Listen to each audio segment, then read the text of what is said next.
अप्रैल, आज 2 अप्रैल है, बहुजन शहादत दिवस। 2 अप्रैल 18 को 13 नौजवान, दलित नौजवान शहीद हुए थे एससी एसटी एक्ट के प्रोटेक्शन। दोस्तों, रतनलाल बोल रहा हूं, कान की बात में आपका स्वागत है और पेश है अंबेडकर नामा।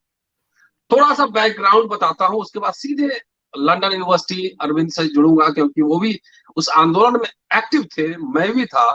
क्या उनके संस्मरण है, वो सारा कुछ समझेंगे और उस आंदोलन का क्या प्रभाव हुआ, ये सब समझने की कोशिश करेंगे। आपको याद होगा कि एससी एसटी एक्ट को सुप्रीम कोर्ट ने कमजोर करने की कोशिश की थी। इसके बाद किसने कॉल दी, कौन कॉल देने वाला था, एक पोस्टर सोशल मीडिया पर शेयर हुआ। 2 अप्रैल भारत बंद। भारत की तमाम इंटेलिजेंस एजेंसी, जितने तमाम बड़े बड़े मीडिया घराना है, किसी को एहसास नहीं था कि वाकई 2 अप्रैल को भारत बंद हो जाएगा। भारत बंद हुआ। ये क्या भारत की इंटेलिजेंस एजेंसी और मीडिया जो बड़े बड़े दावे करती है, सरकार बनाती है, बिगाड़ती है, उसको शायद एहसास नहीं था कि ये बहुजन लोग, विशेष रूप से दलित लोग, भारत बंद करने का आह्वान कर रहे हैं और भारत बंद करके सफल हो जाए। इस आंदोलन में 13 नौजवान साथी हमारे शहीद हुए हैं। उनको आदरांजलि करते हुए मैं सीधे अरविंद के पास चलता हूं। अरविंद, जानते हैं आप लगातार अम्बेडकर नामा पर आते हैं, लंदन यूनिवर्सिटी में पॉलिटिकल साइंस में पीएचडी कर रहे हैं, और आज उनका एक फोटो बहुत ही वायरल हुआ था उस समय, आंदोलन का फोटो। तमाम उस संस्मरण को, उसके इतिहास को, उसके वर्तमान को और भविष्य में क्या इम्पैक्ट होगा, तमाम पहलुओं को अरविंद से समझने की हम कोशिश करेंगे। अरविंद, स्वागत है अम्बेडकर नामा में। धन्यवाद प्रोफेसर रतनलाल जी। मतलब अभी कल ही हम लोग अम्बेडकर नामा पर एक विषय पर बात किए हुए थे। आज काफी व्यस्त था मैं, लेकिन जो है चूंकि इतना इम्पोर्टेंट दिन है और जो है मैं चूंकि उसमें बहुत, मतलब मैं ही क्या, आप सब लोग जो है बहुत डीपली इंगेज थे, तो इस पर ये हुआ कि जो है बातचीत एक बार उस पर कर ली जाए, क्योंकि जो है उसमें 13 नौजवान साथी जो हमारे हैं, उनको पुलिस की गोलियों की वजह से उनकी जान गई थी। बेसिकली जो ह्यूमन लाइफ होती है, जिंदगी होती है, वो दुनिया में सबसे बेशकीमती होती है। उससे ज्यादा जो है कीमत और मूल्य दुनिया भर में किसी और चीज का नहीं होता है। इस वजह से ये कहा जाता है कि अगर कोई जो है अपनी जान दे दे किसी चीज के लिए, तो उसे सबसे सर्वोच्चतम बलिदान कहा जाता है। तो इस कारण से जो है सैनिकों का बहुत रिस्पेक्ट होता है, क्योंकि वो हमारी आपकी सुरक्षा के लिए जो है बॉर्डर पर जान देने के लिए तैयार रहते हैं। इसी तरीके से हमारे 11 साथियों ने जो है SC ST एक्ट के लिए 13 साथियों ने जो है SC ST एक्ट के लिए अपनी जान कुर्बान की थी। अगर चाहें तो मैं उनका नाम पढ़ के सुना सकता हूँ। एक बार पवन सागर, दीपक सिंह जाटव, दीपक मित्तल जाटव, राकेश टमोटिया, विमल प्रकाश, जगरूप उर्फ दशरथ, आकाश, इसके बाद प्रदीप सिंह, जसवंत उर्फ बॉबी, अमरेश, गोपी, अंकुर, हरविलास, निखिल। ये जो है 13 ये नाम थे जो लोग शहीद हुए थे। सो आपके प्लेटफॉर्म से मैं जो है लोगों से ये भी अपील करूंगा कि आप लोग जो है, जो दर्शक हैं, अगर इनमें से शहीद हुए लोग आपके आसपास के लोग हों, तो जो है उनसे आप जो है उनकी जरूरत पड़ने पर उनके परिवार का हाल चाल भी समय समय पर लेते रहना चाहिए। अब आते हैं बात जो है SC ST एक्ट पर। SC ST एक्ट जो है, देखिए जब आया था 1989 में, तो बहुत दलितों पर, बहुत जो है शेड्यूल कास्ट और शेड्यूल ट्राइब के लोगों पर उन दिनों बहुत अत्याचार बढ़ गया था। ऑलरेडी भारतीय संविधान के तहत जो है एक सिविल राइट एक्ट 1955 का ऑलरेडी बना हुआ है। उसके बावजूद जो है ये अत्याचार रुक नहीं रहे थे, अचानक से बढ़ गए। तो एक सेपरेट लेजिस्लेशन की बात आई और वो लेजिस्लेशन आया। उसकी वजह से लोगों ने उसका प्रभाव देखा। मैं इसको बता सकता हूं कम से कम जो है अपने अनुभव से।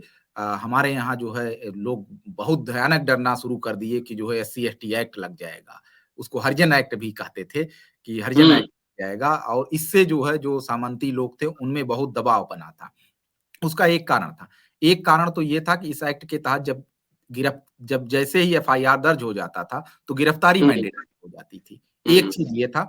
दूसरा ये चीज़ ये था कि अगर SC/ST एक्ट के तहत FIR दर्ज हो गया, तो जो पीड़ित पक्ष है, उसको इमीडिएटली कुछ न कुछ वित्तीय मदद मिलती थी। 20,000 30,000 रुपए वित्तीय मदद, मेरे सामने ही बहुत ढेर सारे लोगों को वह वित्तीय मदद मिली हुई है।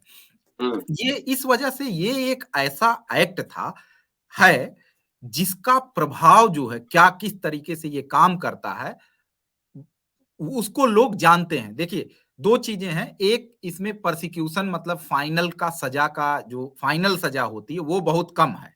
वो एक ट्रुथ है।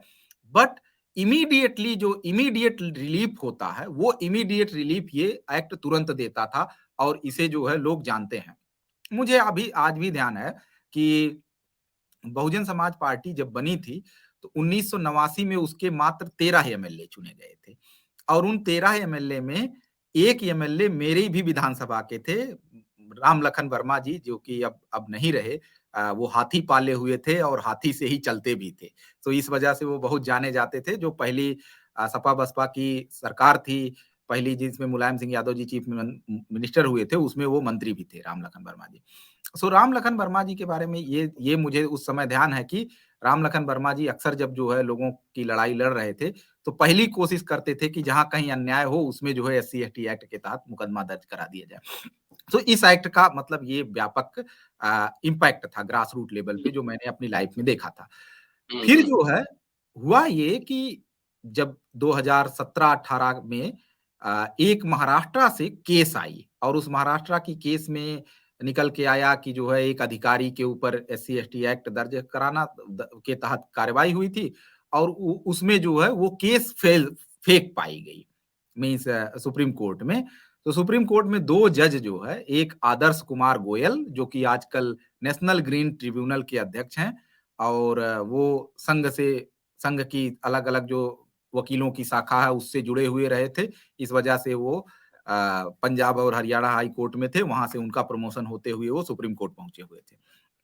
दूसरे जस्टिस थे यूयू ललित। ये दोनों लोग उस मामले की सुनवाई कर रहे थे, और जब वो केस आया, केस फर्जी पाया गया, तो इन लोगों ने अपना डेटा कोट किया कि इतने FIR दर्ज होते हैं, इसमें सजा नहीं होती है, XYZ तमाम चीजें जो बताया। सो उन लोगों ने जो है एक ऑर्डर पास कर दिया, और वो ऑर्डर पास किया कि जो है इसमें पहले FIR दर्ज कराने के पहले आपको SP से परमिशन लेनी होगी, और तमाम तरीके के जो भी उल्टे सीधे चीजें होती हैं वो उन्होंने पास कर दिया, जो कि उस एक्ट को ही पूरी तरीके से निष्प्रभावी कर दिया। अब जब ये हुआ, तो ये सारा खेल चल ही रहा था, इस पर बात चलना शुरू हुई, मीडिया, सोशल मीडिया वगैरह में बात हो रही थी। अब ज़्यादा लार्जर हम लोगों को ये समझना चाहिए कि इस एक्ट का इम्पैक्ट कैसे हुआ, प्रोटेस्ट कैसे शुरू हुआ, रेदर देन ये जानने के लिए कि किसने जो है प्रोटेस्ट शुरू कराया। काफ़ी कुछ उसकी प्लानिंग वगैरह जहाँ हुई थी, वो सब हम लोगों के बारे में जानकारी, लेकिन उससे कोई हमें ज़्यादा विशेष मतलब नहीं होना चाहिए। ज़्यादा मतलब ये होना चाहिए कि क्या हुआ। सो इसको लेकर एक जो है प्रोटेस्ट कॉल दिया गया, और वो प्रोटेस्ट कॉल सोशल मीडिया के थ्रू फैला, और फिर जो है 2 अप्रैल को लोग जगह-जगह प्रोटेस्ट करने के लिए निकलना शुरू हुए। उस दिन मैं भी जो है तब मैं JNU के चंद्रभागा हॉस्टल में रहता था, और एमफिल कर रहा था। एमफिल फाइनल बस जमा होने वाला था, तो साथ ही सत्यवती कॉलेज दिल्ली विश्वविद्यालय में पढ़ाता भी था। तो सुबह नाश्ता करके मैं जो है निकला वहाँ से 604 नंबर बस पकड़ के, और ये पूरा प्लान था कि जो है इस प्रोटेस्ट को इसको सफल बनाया जाएगा। सो जब हम पहुँचे दिल्ली में, चाणक्यपुरी के पास में वो जो शांति पथ है, जिसपे दोनों तरफ जो है अलग-अलग दूतावास हैं। सो वहाँ देखना, ये आप संसद मार्ग के लिए निकले थे ना? संसद मार्ग के लिए निकले थे, मतलब हम उधर ही जा रहे थे। तो 604 ही बस जाती थी, तो ये सोचे थे कि उस दिन नॉर्मली जब हम लोग JNU से कभी निकलते थे तो 2, 4, 6, 7, 8 लोग साथ में निकलते थे। लेकिन उस दिन अकेला ही निकला था। बाकी लोगों का किसी का इंतज़ार नहीं किए थे। तो जब यहाँ पर गए, मोती बाग फ्लाईओवर हम क्रॉस किए, उसके बाद देखे कि लोग जो है अलग-अलग बसों से और पैदल धीरे-धीरे पता नहीं किधर-किधर से लोग पहुँच रहे हैं। सो फिर हम लोग वहाँ रुके, फिर बस बस को छोड़ दिया हमने और बस को छोड़ के जो है पैदल मार्च किए और पार्लियामेंट के पहले वाला जो एरिया है अ, इसको जाम कराया गया था। सारे जो साथी थे, कोई पता नहीं था कि हम लोग कोई किसी को नहीं जानता था और हाँ, उसे पहला जो जो आप देखेंगे वो है, क्या नाम है वो जगह है जहाँ तीन तीन मूर्ति लाइब्रेरी जो है, तीन मूर्ति लाइब्रेरी के पहले वाला जो जो वो सर्किल है, उसको जाम कराया गया और उसको जाम कराने के बाद जो है फिर हम लोग आगे बढ़ गए क्योंकि पीछे से लोग आ रहे थे। बहुत कम लोग थे, लेकिन ये माना गया कि ठीक है, पीछे वाले लोग आएँगे, हम लोगों को आगे बढ़ के जाम कराना है। फिर आगे बढ़े तो उसके बाद मिलिट्री एरिया आ जाता है, जानते हैं दोनों तरफ आर्मी का कैंटोनमेंट है, तो वहाँ जो है, वहाँ को हम लोगों ने किसी साथी ने कुछ नहीं किया, जो भी लोग थे, सब लोग आगे बढ़े और सेंट्रल सेक्रेटेरिएट को भी छोड़ दिया, क्योंकि कम लोग थे उस समय तक। लेकिन तो पटेल चौक को जाम किया गया और जब पटेल चौक को जाम किया गया, तो उसके बाद तो सेंट्रल सेक्रेटेरिएट वोटेरिएट सब सारा कुछ अपना धीरे-धीरे जाम हो गया। हालाँकि उन दिनों उस समय मेरे पास कैमरा भी था, तो मैंने फ़ोटो खींच-खींच के डाला था और फिर पार्लियामेंट स्ट्रीट वगैरह ये सब जो है, इन सब को धीरे-धीरे हम लोगों ने जो है साथियों के साथ जाम करवाया। हाँ, तो जी, हाँ, हम लोग जब सेंट्रल सेक्रेटेरिएट से आगे निकले और पटेल चौक पे पहुंचे, तो पटेल चौक को जो है जाम कराया गया, पटेल चौक को। और जब पटेल चौक जाम हुआ तो जाहिर सी बात है, तमाम अन्य मार्ग जो है वो जाम हो गए धीरे धीरे करके।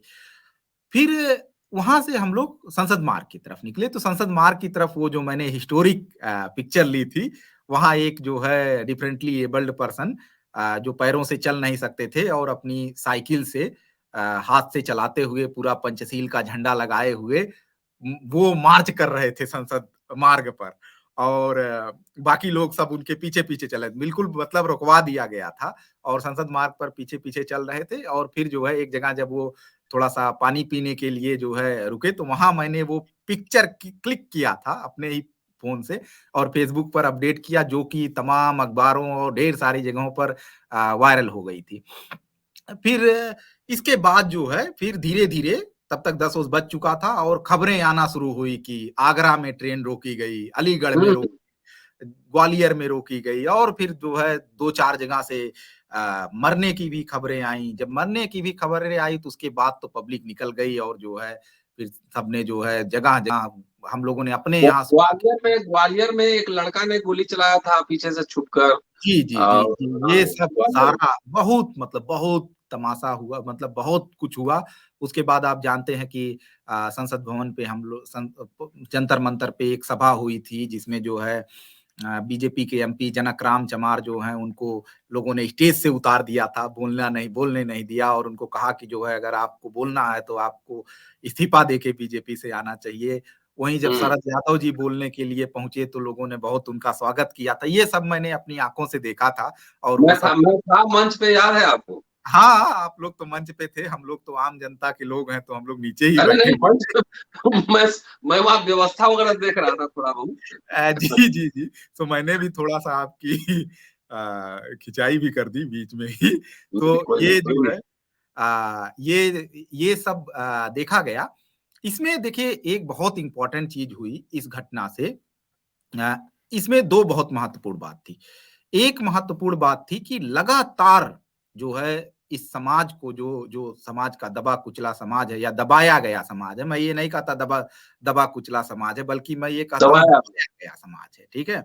दबाया गया समाज जो है, इसको लगातार जो है लोग ये कह रहे थे कि सिखा रहे थे, उसको जो है तोते जैसा रटा रहे थे कि जब तक कोई एक नेता तुम्हें लीड नहीं हुँ, करेगा, तब तक तुम हुँ, कुछ नहीं करवा सकते हो, तुम कोई हुँ, आंदोलन नहीं कर सकते हो और हुँ, एक आंदोलन हमारे सामने एक ऐसा है, तो इससे क्या होता है कि जब हम ये कहते हैं, तो एक आंतरिक डर बन जाता है हमारे अंदर कि हुँ, अरे! कोई मसीहा आएगा, तभी हमारी स्थिति सुधार होगी। ये हमारे हुँ, अंदर जो है, एक लोगों के अंदर एक ये बात घर कर जाती है। हुँ, ये चीज़ जो है, ये डर खत्म हुआ लोगों के अंदर से और लोगों ने एकदम। दिखाया कि बिना जो है, बिना उसके बिना किसी नेता के आए हुए, जो शरद यादव वगैरह सब लोग आ रहे थे वो बाद में आ रहे थे, जब देख रहे जब बाद देख में रहे पूरा पब्लिक जो है सड़क पे आ गई है, तब वो लोग भी आ गए। मैं उनका धन्यवाद देता हूँ कि शरद यादव वगैरह तो कम से कम आ भी गए। मायावती वगैरह तो अपने घर से 500 मीटर निकल के भी नहीं गए। इन लोगों ने इस तरह का मैं काम। मुझे मुझे जानते हैं, उस दिन बकायदा मैंने कॉलेज को लिख के दिया गया कि मैं 2 तारीख को छुट्टी पे रहूंगा इन सपोर्ट ऑफ 2 अप्रैल 18 भारत बंद। मैंने ऑफिशियल लिख के दिया था। मैं तो सत्यवती कॉलेज में पढ़ाता था। मैं गेस्ट फैकल्टी था, तो मैं जो है एक दिन गैप भी हाँ मार देता, तो उससे कोई मेरा फर्क पड़ने वाला हाँ, नहीं था। नहीं, मुझे तो कॉलेज में जी, जानबूझ जी। के मैंने लिखा था कि भारत बंद के समर्थन में मैं छुट्टी ले रहा हूँ। हाँ, जी, जी। नहीं तो आपको तो सस्पेंड कर देते वो। नहीं, सस्पेंड वगैरह कुछ नहीं, लेकिन ये हाँ। लोगों को पता होना चाहिए कि मैं क्यों छुट्टी ले रहा हूँ। जी, जी, जी, जी। तो एक ये जी। चीज़ हुई, और मतलब जो सबसे इम्पोर्टेंट चीज़ थी, वो ये थी कि बिना नेता के लोगों ने जो है लोग सड़क पर हम्म। उतरे। ये बहुत इम्पोर्टेंट बात थी। मतलब लोगों को अपनी आत्मशक्ति पर विश्वास हुआ, अपने ऊपर विश्वास हुआ कि हम कर सकते हैं, हम खड़े होंगे, तो बाकी लोग क्यों नहीं खड़े होंगे। अक्सर ये देखा जाता है कि जो वंचितों का आंदोलन है, इसमें जो है लोग इंतज़ार करते हैं, कहते हैं अच्छा चलो, हाँ, कोई आएगा। वो लीड करेगा, वो आगे बढ़ेगा तो हम उसके पीछे-पीछे लग जाएँगे। लोग हम्म। ये नहीं कहते कि हम खुद उतर के क्यों नहीं लीड करते हैं। हम लीड हम्म। करेंगे तो हमारे पीछे खड़े होंगे, तमाम अन्य लोग हम्म। भी लीड करना शुरू करेंगे। ये जो है, ये काम हुआ, मतलब लोग जो है, वो अवधारणा टूट गई। ये बहुत इम्पोर्टेंट डेवलपमेंट हुआ, और अभी भी जो है, अब लोग ये कहना शुरू किए कर दिए, उसके बाद ये कॉन्फिडेंस लोगों में आ गया कि नहीं, नेता जाए भाड़ में, वो अपने घर में बैठे, हम अपनी लड़ाई लड़ लेंगे। ये एक बहुत इंपॉर्टेंट चीज हुई। दूसरी इंपॉर्टेंट चीज ये भी हुई कि पिछले, मतलब मैं तो कहूंगा कि जितना हिस्टोरिकली मैंने पढ़ा है, आप तो हिस्ट्री के व्यक्ति हैं, आप मुझसे ज्यादा जानेंगे, और जो भी सामाजिक आंदोलन पे जो मेरी थोड़ी सी समझ है, आप लोगों के जो है अथाह ज्ञान के आगे, उसके आधार पर मैं ये कह सकता हूं कि पिछले 2,500 सालों में ऐसा कोई भी मौका नहीं है, कोई भी इंसिडेंस नहीं है, जिसमें ये पता चलता हो कि जो दबाया गया समाज है, उसने व्यापक पूरे भारत के लेवल पर कभी भी कोई एक साथ इतना बड़ा आंदोलन कर दिया हो, एक साथ कभी किया हो। अगर आपकी जानकारी में हो तो मुझे बताएं। कभी कोई जो नहीं। है, कोई ऐसा इंसिडेंट नहीं है। छोटी-मोटी घटनाएं होती थी, कभी एक राज्य बंद हो गया, एक जिला बंद हो गया। पूरे जो है राष्ट्रीय स्तर पर, मतलब या पूरे जो है भारतीय उपमहाद्वीप के स्तर पर, ये कभी जो है ऐसा नहीं हुआ था। तो ये भी एक बहुत इंपॉर्टेंट चीज है इसमें कि तो हमको। अरविंद, उसका उसका उसका इम्पैक्ट ये हुआ हुँ, कि जब नेक्स्ट ईयर हुँ। 5 मार्च को जब कॉल दिया गया रोस्टर वाले इशू पर, जी, जी, तो जी। उस दिन भी हो गया। मैं वही कह रहा हूँ, उसी पर बात आ रहा हूँ कि जी। जब एक बार लोगों के अंदर कॉन्फिडेंस आ जाता है कि हम कर सकते हैं, तो देखिए लगातार बैक टू बैक हुआ। उसके बाद जो है आपने इसको कॉल दिया, रोस्टर पर कॉल दिया, तो रोस्टर पर भी जो है पूरा एक साथ बंद हो गया। मतलब ये समाज के अंदर एक कॉन्फिडेंस आ गया है उस 2 अप्रैल की घटना के बाद कि हम उसमें उसमें एक एक बड़ा बढ़िया संस्मरण सुनाता हूँ। मैं जी। शरद यादव के घर पे था। जयप्रकाश यादव जो कि आरजेडी के एमपी हैं, हुँ। बड़े नेता हैं आरजेडी के, वो हमसे जब मिले तब बोले, प्रोफेसर साहब आप लोगों ने क्या कर दिया है। मैं हाँ। अपने कॉन्स्टिट्यूएंसी के गांव में था, हुँ। तब एक लड़का हमसे पूछ रहा है हाँ। कि आपने 13 पॉइंट रोस्टर में कुछ बोला कि नहीं बोला, भारत बंद होने वाला है जी, जी। गाँव में। जी, जी, जी, ये जी, था। जी। सो ये एक एक बड़ा इम्पैक्ट रहा। इसके बाद 2 और भी इम्पैक्ट है। एक तो जो सबको सामने से दिखाई देता है कि पार्लियामेंट ने इस एक्ट को जो है फिर से दोबारा से बहाल किया कानून बना के। हम्म। एक चीज़ और भी हुआ था कि जो है, जो 2 जजों की बेंच ने जब एक्ट को खारिज किया था, मतलब उसको वीक हम्म। किया था, तो उसको 3 जजों की बेंच में अपील किया था सरकार ने। हम्म। और इस दिन ये आंदोलन हुआ, 3 अप्रैल को ही ये घोषणा हुई कि जो है वो मामला दोबारा से जल्दी से सुना जाएगा। अगले दिन ही ओपन कोर्ट में उसकी सुनवाई शुरू हुई। और एकदम एकदम।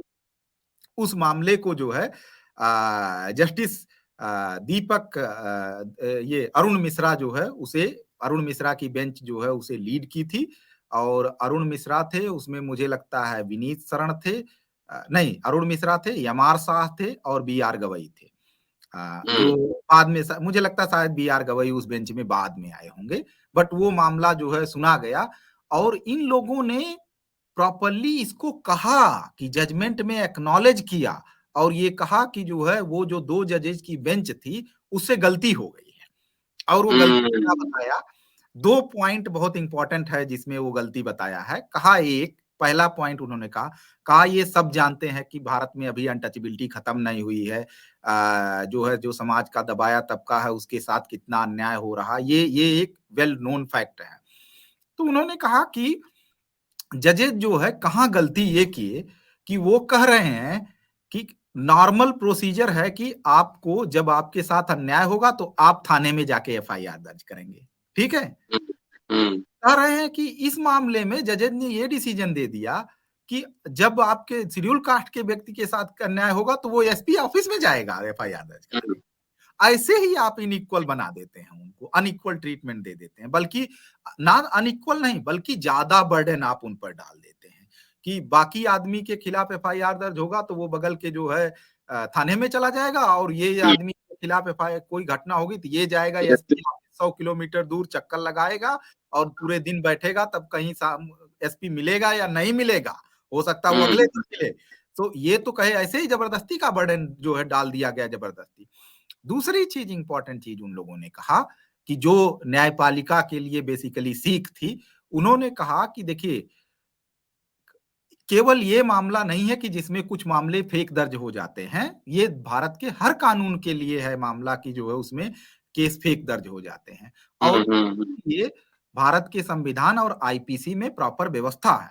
वो व्यवस्था मीन्स आईपीसी के तहत एक सेक्शन के तहत ऐसी व्यवस्था है और इवन जो है हाई कोर्ट्स के पास वो पावर है कि अगर कोई आदमी व्यक्ति जाता है और सीधा कहता है कि ये हमारे खिलाफ फेक एफआईआर दर्ज हो गई है, तो हाई कोर्ट उसको एग्जामिन करके उसको नल एंड वाइड कर देता है, मतलब उसको खत्म। तो उन्होंने जो 3 जजेस की बेंच ने कहा कि लॉ का कोई मिसयूज हो रहा है, उसको रिजॉल्व करने की तो पावर ऑलरेडी हमारे पास है, ठीक है?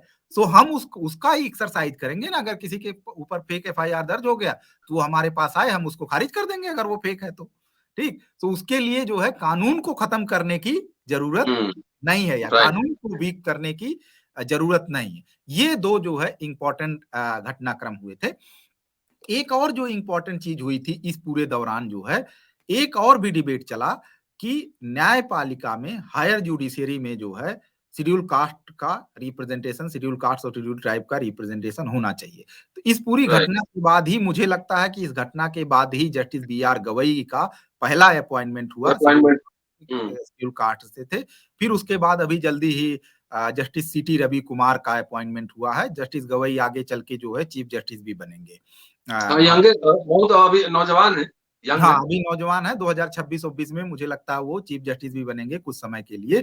तो ये भी एक बहुत जो है इंपॉर्टेंट घटनाएं हुई इस पूरे एक्ट की वजह से, जिसको लोगों ने बेसिकली नहीं रिकॉग्नाइज किया। तो ये जो है मेरे हिसाब से इतना जो है इंपॉर्टेंट कंट्रीब्यूशन रहा है। अब जो है ये जो पूरा आंदोलन था उसने जो है पूरे दलित युवाओं में खासकर एक कॉन्फिडेंस जनरेट किया है कि हम जो कर सकते हैं चीजों को, हम बदलाव कर सकते हैं। राइट।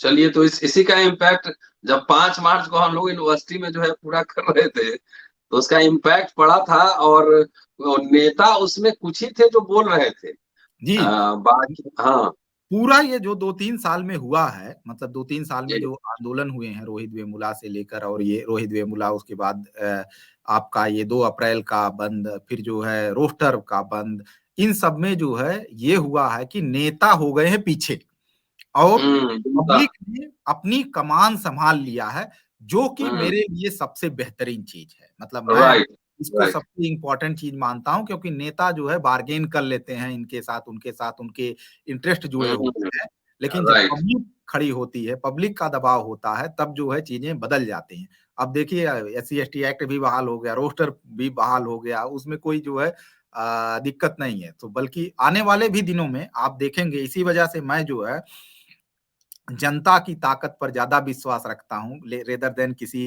व्यक्ति विशेष की ताकत पर। तो मुझे लगता है कि आने वाले दिनों में भी लोग जो है इस तरह के तमाम अन्य मामलों में भी बदलाव कर पाएंगे। चलिए, शुक्रिया अरविंद। और आज 2 अप्रैल है। एक बार फिर 13 शहीदों को आदरांजलि। और जो साथी ये वीडियो सुन रहे होंगे, उन 13 परिवार के लोग कोई सुन रहे होंगे या जानने वाले आसपास, क्या स्थिति है अम्बेडकरनामा पे, जरूर अपना नंबर कमेंट में लिखें। अम्बेडकरनामा उनके पास पहुंचेगा, बातचीत करेगा। अगर कोई दिक्कत है तो समाज से अपील भी करेगा। शुक्रिया। Keep watching and sharing Ambedkarnama.